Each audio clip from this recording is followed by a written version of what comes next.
Bruce, it's good to see you again. I'm It's happy good to see you're you. How are you, sir? happy to see you, man. I'm so excited. It's the final season coming out April 8th on Hulu. It just feels so epic right now. I'm pumped. So looking back though, what episode are you most proud of that you wrote on? I think the premiere of season two, which was the scene with the episode with Fenway Park, I really was. I'm very proud of them. Mike Barker directed it. It was, you know, had a scale and a scope that was wonderful, but also, you bring it. It's fun to be back to work, so that part of it was really great. But I have to say, it was one of my favorite episodes because it's such a great. It's all it is the episode where she escapes. It's just a slow burn. They're just waiting for the opportunity. So you're watching all this stuff and you're thinking, what is this about? What is this about? Oh, yeah, she's getting out. And you don't realize it until she picks up a key and goes, oh. And I just love that part. I love is that it is a very, very simple story that gets away from you because you think, oh, it can't just be, oh, it is. She's just Right. getting out. Yeah. It's her Yeah, just, and it's one step. It's one step out of Gilead. It's a tiny little one step. But that was my favorite. And also the just the editing and the way they directed it. And Lizzie is constantly just stunning me by how good she is. I mean, I was on set watching the final episode, and she's like fantastic at pulling out new. I'm like, dude, yeah. it's like the 60th episode. You shouldn't be coming up with brand new stuff. She's very good at what she does. I think she should keep doing. Yeah, absolutely. And you're I too. So it's exciting, man, because like you said, there's always just new stuff, not just with the acting, with the writing that keeps coming up that excites me every season. And oh good. what is something though you thought you could never do in the show, but ended up accomplishing in the show? Like, wow, like I can't believe we pulled that off, kind of thing. Well, there's two things I would say. The first is very honestly what we did to Emily's character early on when there Mm, was female genital mutilation, on mm, a television show, and and taking place in a context of anybody could relate to it. It wasn't, a documentary that takes place far away with people who don't speak our language. It was in our culture, in our world, with our people we know, and so I think bringing that into this world kind of helps you understand how big a deal that is. But I was worried. I mean, I thought Hulu was going to say no. mm. And I wrote it very carefully because I'm totally squidgy. So you never say anything about what happened. You certainly don't see anything about what happened.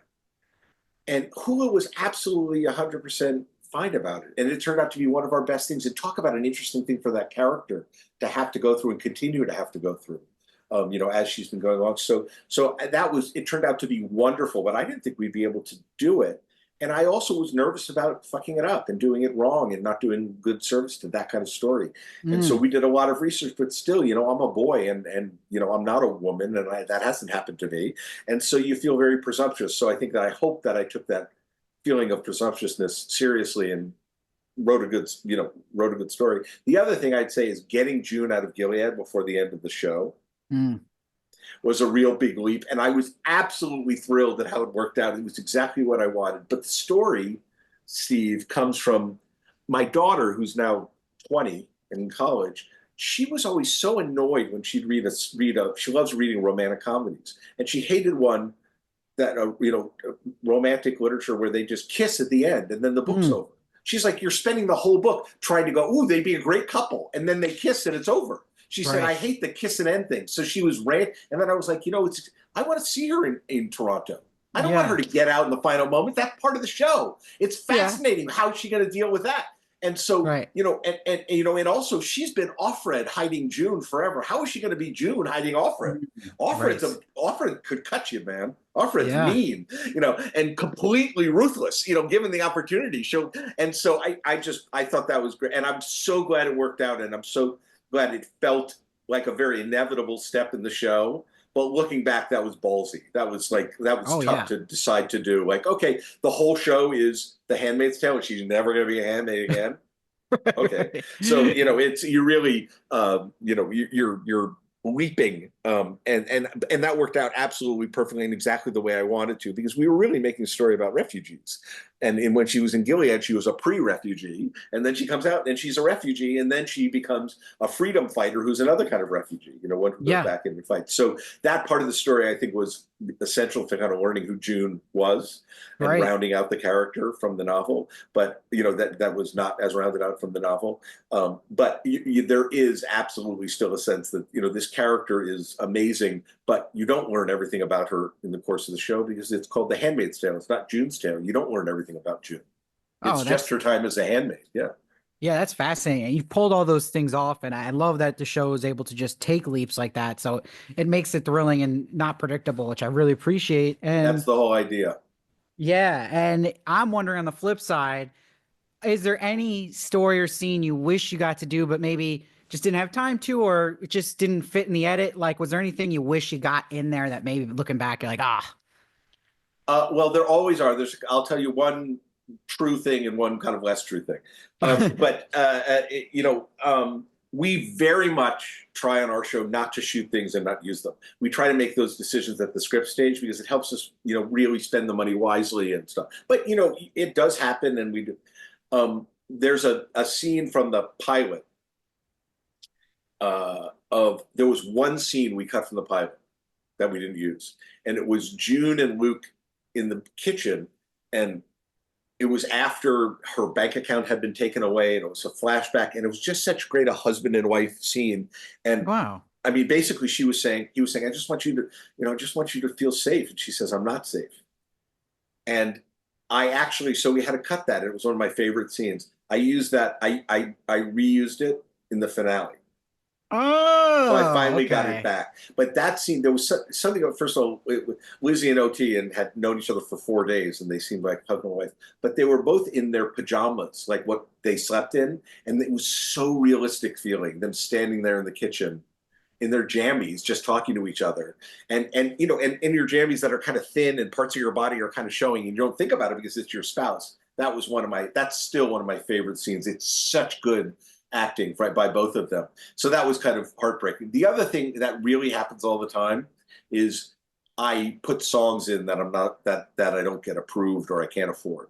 I And that got is you. really heartbreaking, only because when you see that this scene could be 9 or 10 different things given 9 or 10 different songs, and you've seen it on television, you loved it, and I go, I would love to just take this and show you, here's what it looks like with this, Bay City Roller songs on it, as opposed to the Right, nice right, right. classical, and because I love all that stuff. And so that was always hard, is, they were very, very open to my crazy musical ideas of counterpoint and stuff, and very happy to get songs. But the ones where I didn't win the battles, I'm still like absolutely heartbroken. Like the ones Yeah, where well, yeah.